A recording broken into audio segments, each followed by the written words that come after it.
It's the dictionary. Dictionary. It's the dictionary. Dictionary. It's the dictionary. Dictionary. It's the dictionary. It's the dictionary. Hello, word nerds. Welcome to the dictionary, hosted by me, Spencer. This is episode F171, and that's what we're gonna talk about today. This episode. My hair. It's maybe a little shorter than I would have liked, like I said before, but it's growing on me. Literally, the first word in this episode is the word force, second form of force. This is a verb from the 14th century. Let's see, it looks to be only transitive, I think. We've got a number of definitions. Number one for force is to do violence to, especially the synonym rape. Yep. This is a terrible topic, but sometimes you need to talk about it a little bit. That is what rape is. It is forcing themselves on somebody else in a sexual way. I assume it's always sexual, but I don't know. I guess there's possibly other kinds. Yeah, this is one of the worst things that a human can do to another human. Okay? No forcing yourself on somebody else. Consent. Consent is a really, really good thing. It's a good invention that we humans came up with. Okay? Use consent. Number two. To compel by physical, moral, or intellectual means. Compelling someone to do something physically, morally, maybe they like their morals this way, you like your morals this way, you compel them to change their morals to fit what you want, not cool. Also, intellectual means forcing them to think other things. Number three, to make or cause, especially through natural or logical necessity, as in forced to admit my error. Oh, I am always forced to admit my errors. I usually figure them out pretty quickly, but sometimes somebody needs to tell me, you screwed up, Spencer, and I say, oh, you forced me to say that I did that bad thing. There's another example. The last-minute goal forced overtime. It made or caused something through natural or logic. This is a place where forcing is a necessity. In the sports game, when the one team scored one more goal at the very last few seconds of the game to tie it up, it forced the game into overtime. And the fans were like, yes, we get more time to watch our favorite game in the world. This is the best thing ever. Number 4A. To press, drive, pass, or effect against resistance or inertia, as in force your way through. Maybe you are at a concert and the whole bottom is just all standing, everybody standing, general admission, no seats, and you really, really want to get up in the front, but you got there late, so you got to force your way through. You're pushing people away, or maybe you're just slyly taking up a little bit of space here and there. Forcing your way through. Not in a mean way. It's just an urging way. What were the words that were used? Pressing, driving, passing. Oh, I was on the highway yesterday, a lot yesterday, and I saw many cars just forcing their way through, weaving through the lanes. It's so dangerous. It's so dangerous. Number 4B. To impose or thrust urgently, importunate. Wait, what is this word? Importunately or inexorably? Okay, this word looks like it's sort of spelled like unfortunately, but it's importunately. I gotta look up this word. I don't think I've ever seen this word before. Why are you using such a big word in the dictionary? It's almost like you think that I have access to all of these words. Where is it? I-M-P-O-R. I-M-P-O-R. Oh, importunate. What's importancy? Important. Where is this word? Importu. There we go. Importunate. Importunate. Importunate or importunate. Let's see. It means, I'm just going to tell you what it means. Troublesomely urgent or overly persistent in request or demand. Oh, I've never heard of this word before. Importunate. Troublesomely urgent. That is a good couple of words. Troublesomely, it's urgent and it's a problem. We got trouble right here in River City. It's importunate. All right, so let's go back. Let's go back to 4B. To impose or thrust urgently, importunately, or inexorably, as in force unwanted attentions on a coworker. They don't like the attention on them. You're forcing everybody. Hey, look at that person. Look at what they did. Look at they spilled the beans. What's his name in The Office? Spilled the beans. So everybody, they forced their attention when he spilled the beans, the chili. It's urgent. Thrust urgently, importantly. Okay. Number 5. To achieve or win by strength in struggle or violence. To achieve or win. You are winning something with your strength or your violence. We got some sub-definitions. 5A. To win one's way into, as in, force a castle. Yep.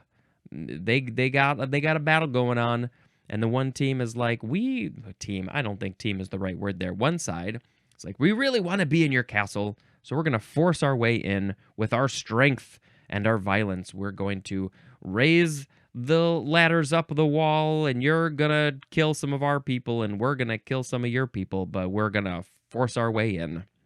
Also, forced the mountain passes. So, yeah, I guess that's you're just trying to go along the mountain pass. Maybe it's very snowy, like in Lord of the Rings. You're forced your way through. 5B, so this is still about the strength and the violence.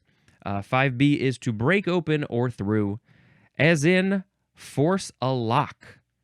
Yep, force a lock. I don't think have I ever forced a lock? I don't know how to pick a lock. Pick a lock, pick a lock, pick a lock, pick a lock, pick a lock, pick a lock. I mean, I understand the concept of how to do it, but I have never done it. I guess you can take one of those big cutters and cut a lock. That would be forcing a lock. But I can't just grab the lock and open it with my hand. I'm not that strong. Number 6A. To raise or accelerate to the utmost, as in forcing the pace. Forcing the pace. To raise or accelerate to the utmost. This what? The pace maybe when you're running a race? What sort of pace are we talking about? You want to force the pace to the fastest pace that we can make it. Force that pace. Maybe when they're on the boat and everybody's rowing and they got the guy drumming so they know what pace they want to row real fast. So they force the pace. 6B. To produce only with unnatural or unwilling effort, as in forced a smile.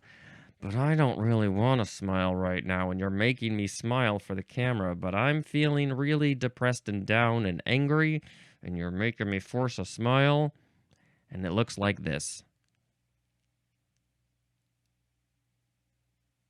That's how I used to smile in junior high, because I didn't know how to smile. That's very true. Force a smile. Oh, I hate to force a smile. But I've learned that if you can laugh, that is a much more authentic smile.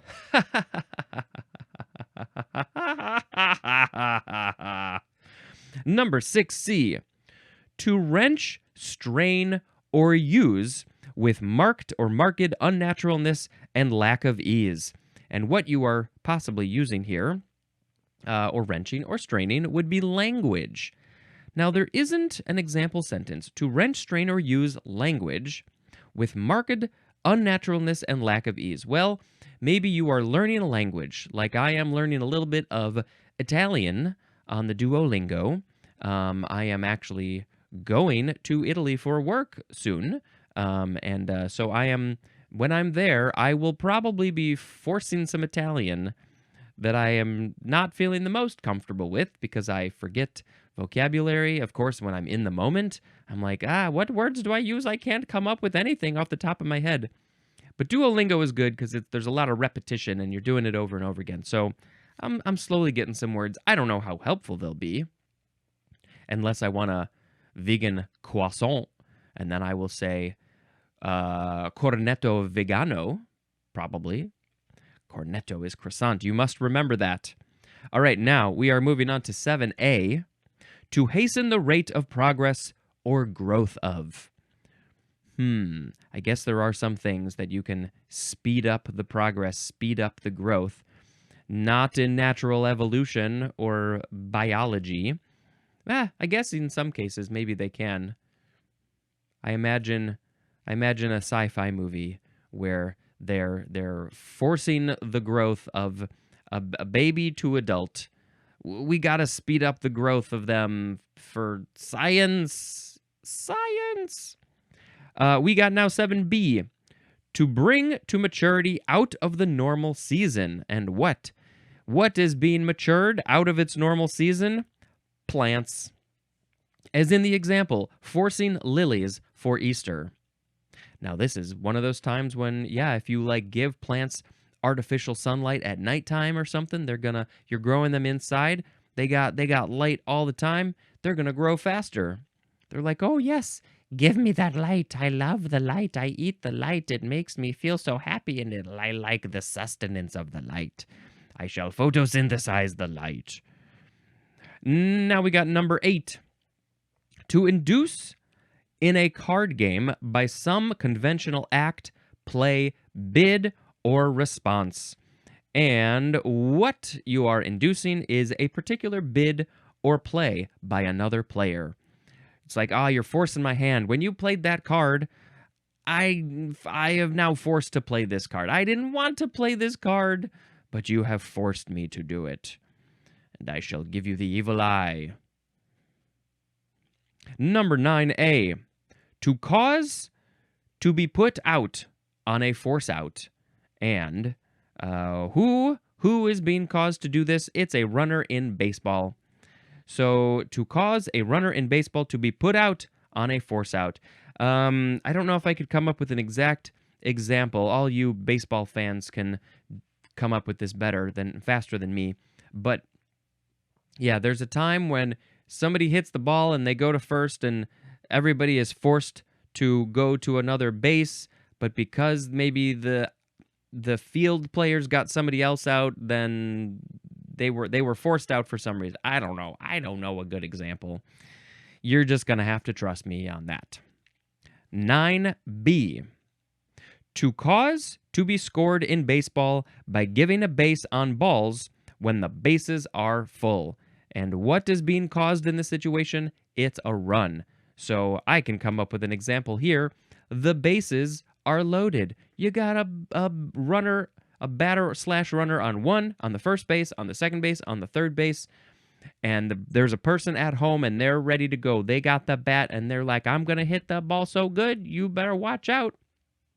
But the pitcher, maybe they do this on purpose, probably not usually, but maybe on accident, they throw 4 balls at the batter.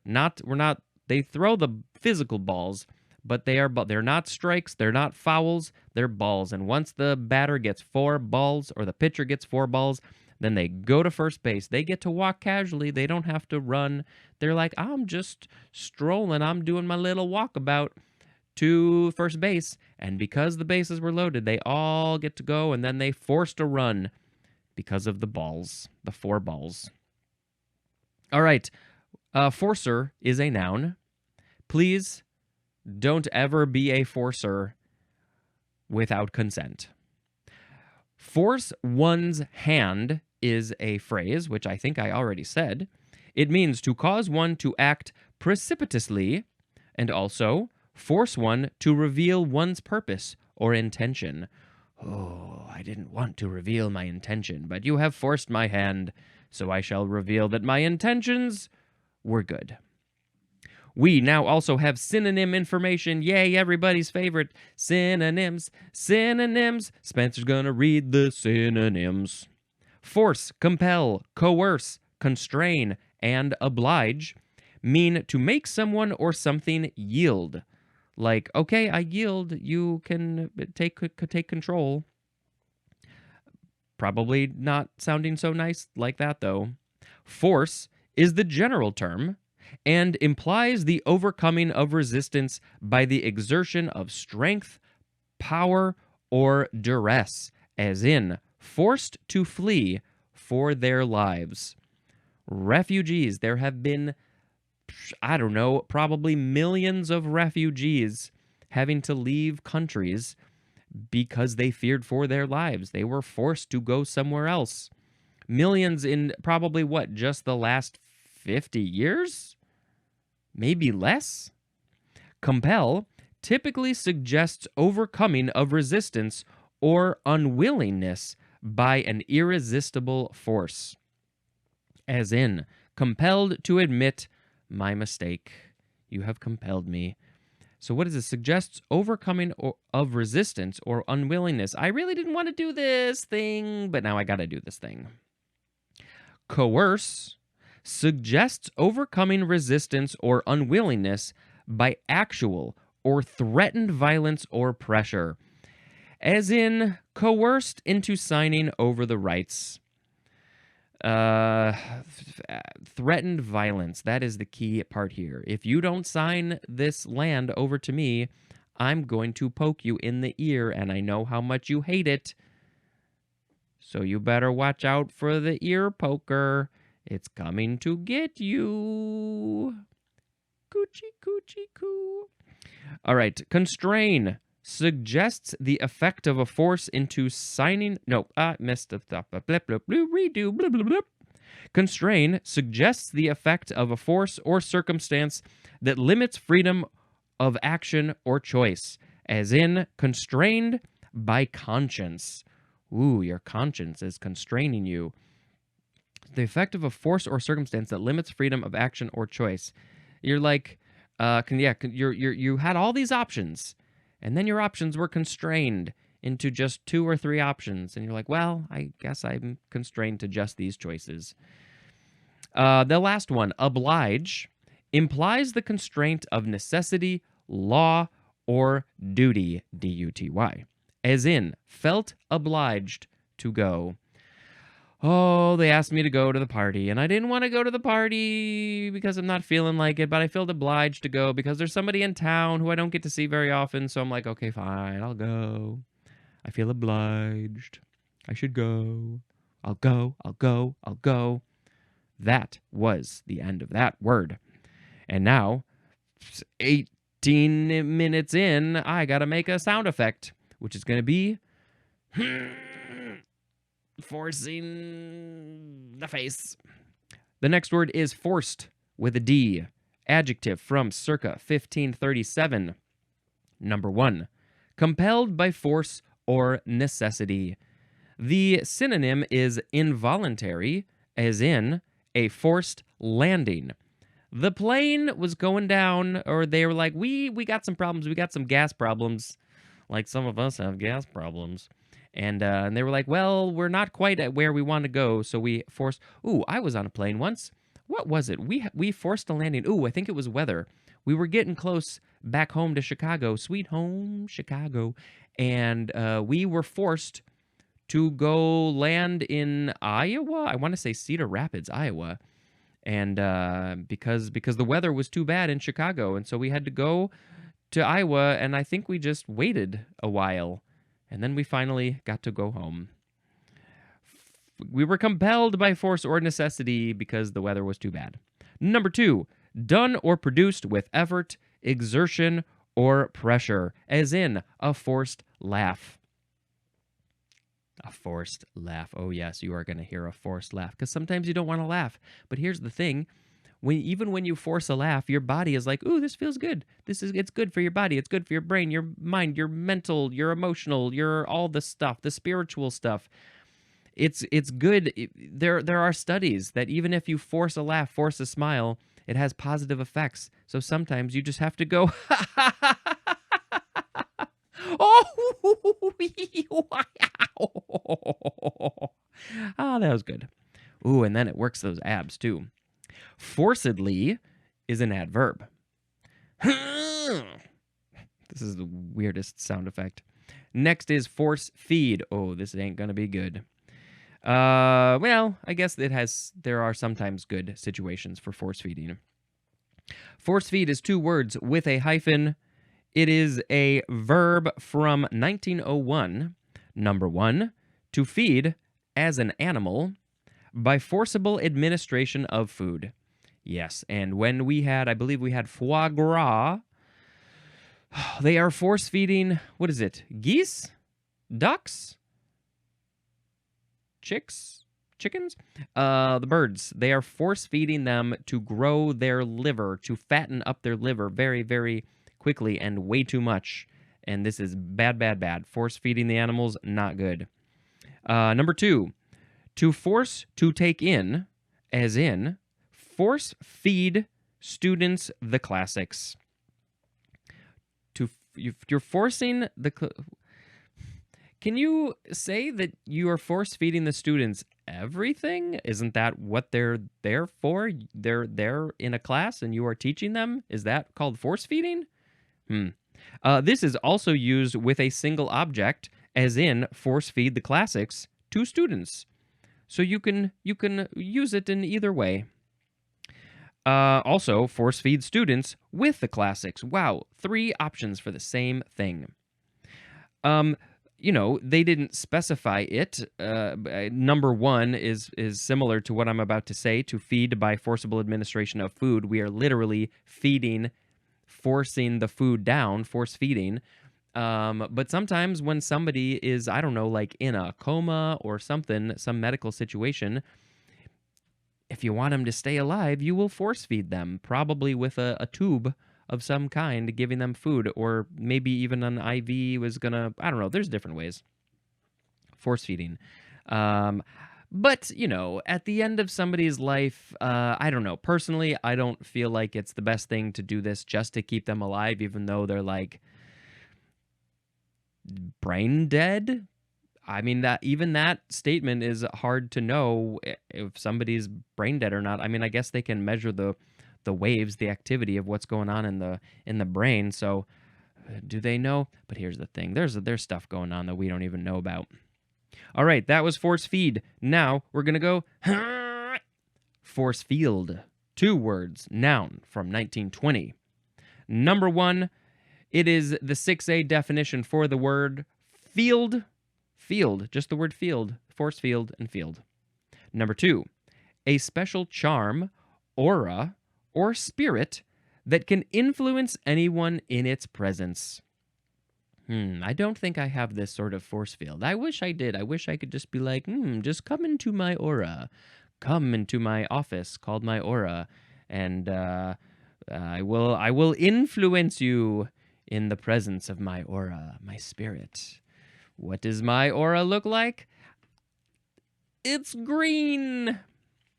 All right, blah, blah, blah. Number 3 is something resembling a force field, especially in intensity, that restricts or impedes movement toward an area or object. My hand can be a force field. I shall stop you. I'm going to put my hand on your forehead, and that is the force field. I guess the 6A definition for the word field is what we think of as a force field.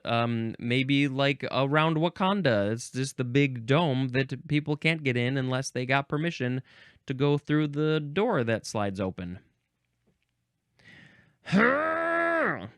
Forceful is next. Adjective from 1571. Possessing or filled with force. The synonym is effective, as in a forceful argument. They were doing such a good job with that argument. We are so proud of them. They effectively changed my mind. Possessing or filled with force. It's forceful. Forcefully is an adverb, and forcefulness is a noun. Next is force majeure. This is two words. Majeure is spelled M-A-J-E-U-R-E. This is a noun from 1883. I believe I have heard of this. I don't think I know what it is, though. So let's read right down here. Number 1, superior or irresistible force. It's superior? It's irresistible? Ooh, that force. I cannot resist that force. So much so that I shall call it force majeure. Number 2, an event or effect that cannot be reasonably anticipated or controlled. Yes, this is where I've heard it. It says compare to act of God. And so like in stories, literature, movies, whatever, sometimes there is a force majeure that comes in, the act of God, the hand of God, that is like, all right, now we're going to change it. Sometimes I think people use this as a cop-out, maybe. It is an event or effect that cannot be reasonably anticipated or controlled.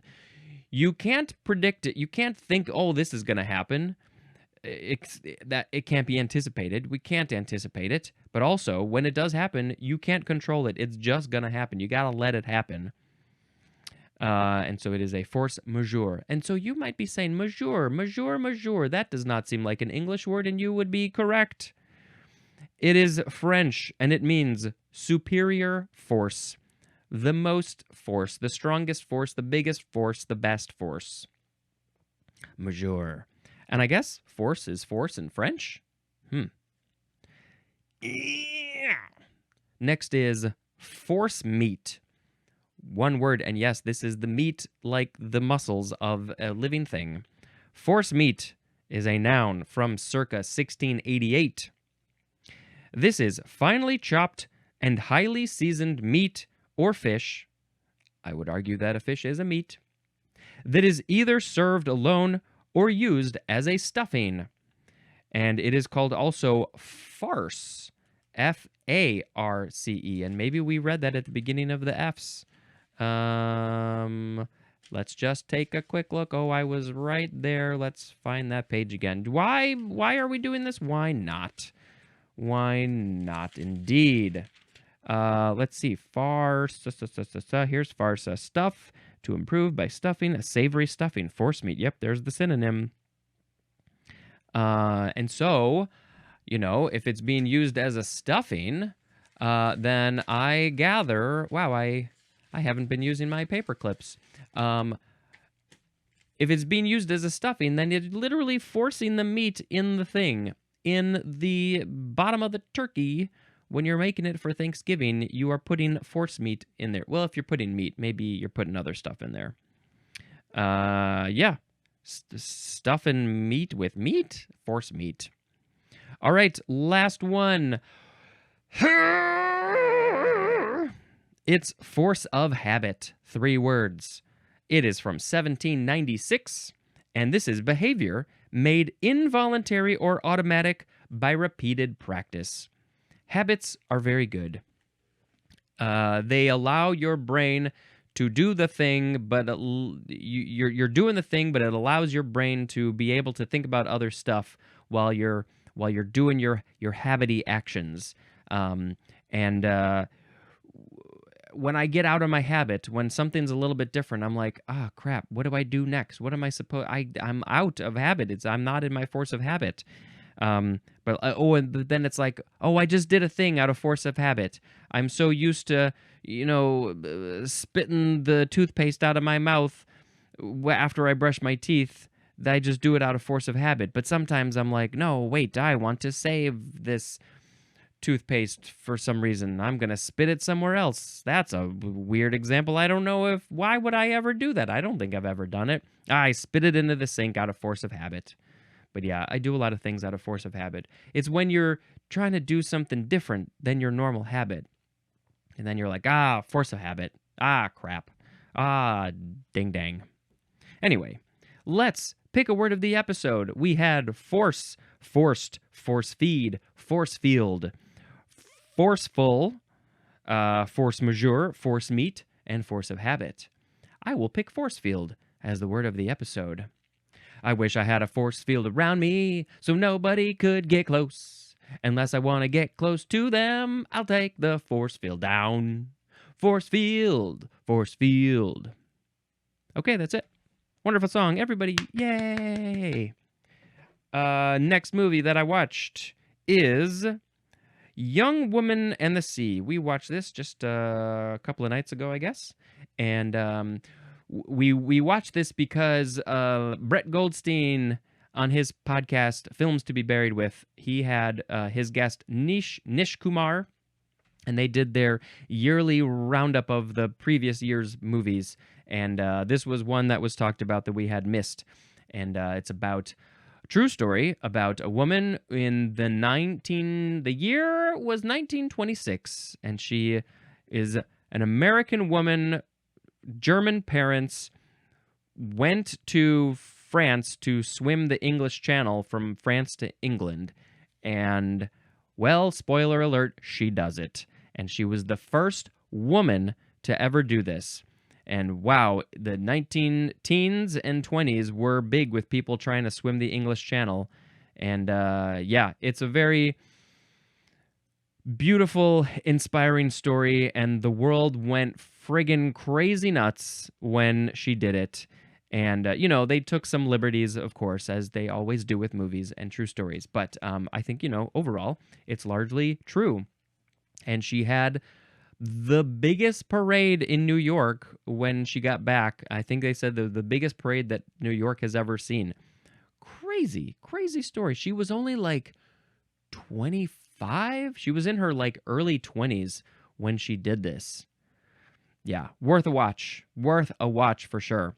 All right, that's going to be it for this episode. Thank you so much for checking it out. And, you know, check it out on YouTube if you want to see what's going on visually with my face and my hands and stuff. And this has been Spencer, dispensing information. Goodbye.